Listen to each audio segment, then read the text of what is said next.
Hello student, last time में हम लोगों ने इलेक्ट्रिक फील्ड के बारे में डिस्कशन कर लिया था।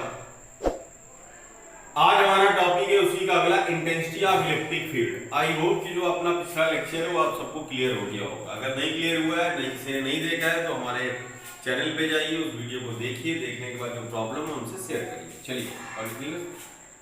तो इंटेंसिटी ऑफ इलेक्ट्रिक फील्ड, आज हमें पढ़ना है कि इलेक्ट्रिक फील्ड की इंटेंसिटी क्या होती है। लास्ट टॉपिक में हम लोगों ने इलेक्ट्रिक फील्ड के बारे में डिस्कशन कर लिया। तो इलेक्ट्रिक फील्ड क्या है? तो electric intensity of electric field का मतलब है कि उसकी इंटेंसिटी क्या है।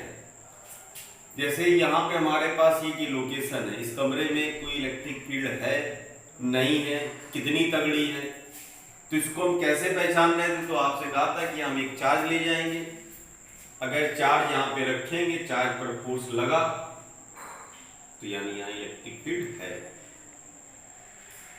ज्यादा लग गया, उस फील्ड की इंटेंसिटी ज्यादा है। बगल वाले कमरे में गए, इस पर चार्ज कम लगा, तो हम कहेंगे वहां पे इलेक्ट्रिक फील्ड तो है लेकिन उसकी इंटेंसिटी कम है। तो बेसिकली इंटेंसिटी को मेजर करने के लिए हमें फोर्स की रिक्वायरमेंट लग रही है। अब फोर्स को कैसे मेजर करेंगे? तो सपोज करिए कि यहां पर एक बता रहे हैं कि फोर्स को मेजर कैसे किया जाएगा, और यहां एक स्प्रिंग रख ली, स्प्रिंग से एक मीटर अटैच कर दिया है। जैसे हम लोग वेट नापते हैं, तो जब हम वेट नापते हैं तो मशीन पे खड़े होते हैं, हम एक फोर्स लगाते हैं, फिर मशीन उसका एक रिएक्शन देती है और उससे हमें अपना वेट पता चल जाता है। सेम ऐसे ही हम फोर्स को मेजर करें, यानी हम फोर्स को मेजर कर सकते हैं। तो अगर हम फोर्स मेजर कर सकते हैं तो इंटेंसिटी ऑफ इलेक्ट्रिक फील्ड भी मेजर कर सकते हैं।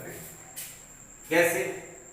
अब सपोज करें यहां पे हमारी कोई एक इलेक्ट्रिक फील्ड डेवलप की, इसकी ये डायरेक्शन, तो ये इलेक्ट्रिक फील्ड इस चार्ज पर एक फोर्स अप्लाई करेगी, ये फोर्स अप्लाई होने पर इस डायरेक्शन में भागेगा और स्प्रिंग को पुश करेगा, यानी स्प्रिंग पर एक फोर्स लगाएगा। इस मीटर से उस फोर्स को हम लोग कैलकुलेट कर सकते हैं। क्लियर?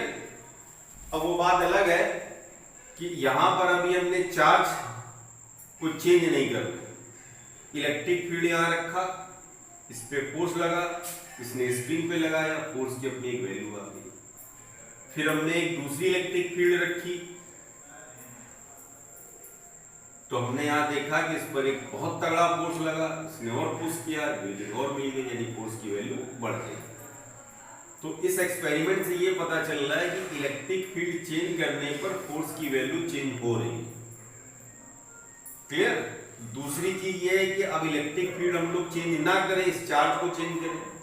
अभी हमने फील्ड चेंज की तो फोर्स चेंज हो रहा है। अब हम देखें फील्ड चेंज नहीं कर रहे हैं, अब इस चार्ज को चेंज करें। कभी छोटा चार्ज लिया तो छोटा फोर्स मिला, बड़ा चार्ज लिया तो बड़ा फोर्स मिला।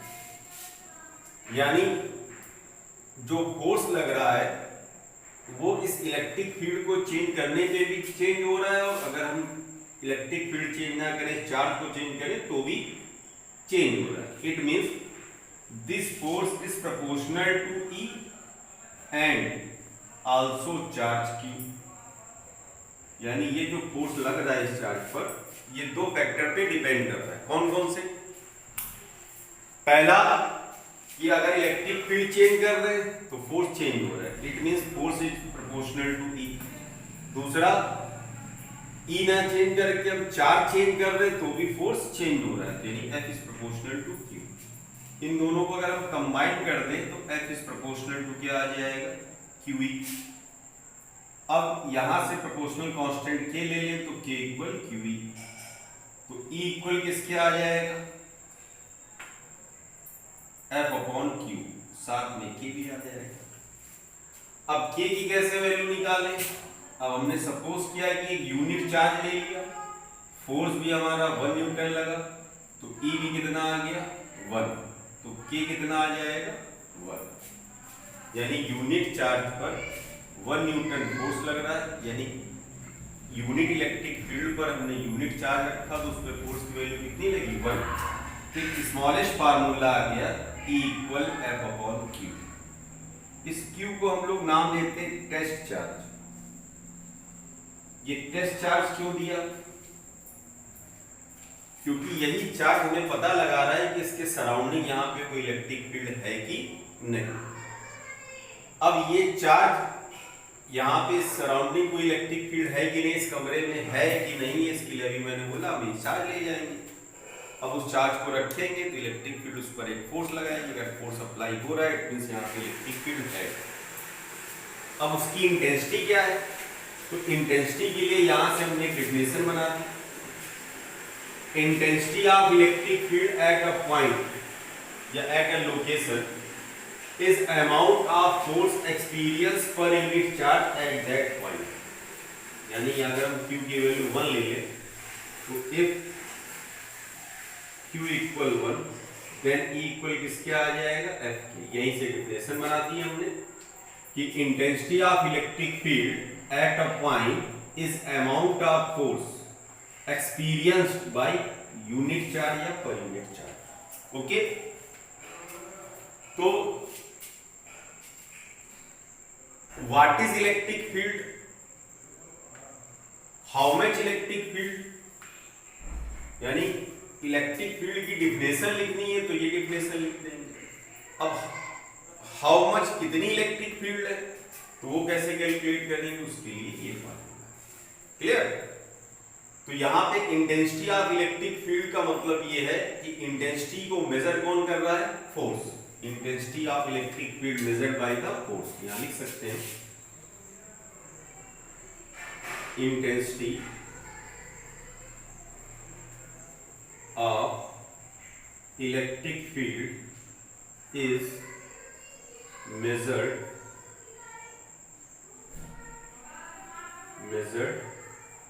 By the force. यानी इलेक्ट्रिक फील्ड को कौन मेजर करेगा, फोर्स। इंटेंसिटी, इलेक्ट्रिक फील्ड की इंटेंसिटी को कौन मेजर करेगा, force. What is the unit of intensity of electric field, तो यूनिट लिखना है तो फोर्स की यूनिट होती है न्यूटन और चार्ज की यूनिट कूलम, तो न्यूटन पर कूलम। क्लियर? तो what is the intensity of electric field, ये हमें क्लियर हो गया।